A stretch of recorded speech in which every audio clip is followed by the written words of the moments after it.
चार कर्म समान तव।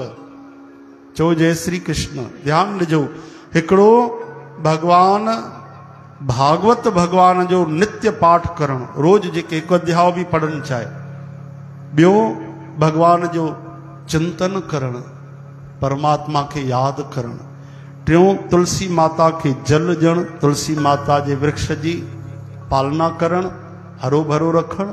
ऐं चौथों गौ माता जी सेवा, केवल हिकु फुल्को खाराइण न, पहिरियों वारो सेवा करण।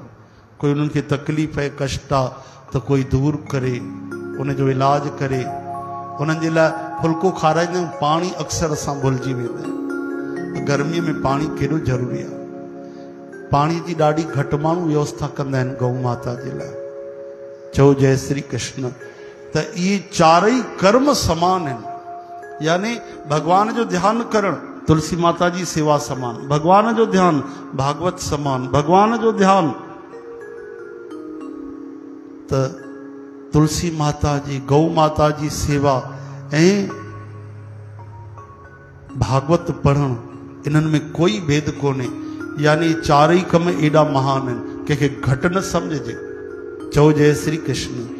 जेके घुमी घुमी करे वीचारा कई गौ माता जी सेवा कंदा आहिनि, कई अहिड़ा गौ सेवक आहिनि, सम्झो उहे बि आदरणीय आहिनि। ग़रीब हुजनि, कीअं बि हुजनि, पूजनीय आहिनि। उहे बि घटि कमु नथा कनि, भक्ति करे रहिया आहिनि। चओ हरे राम।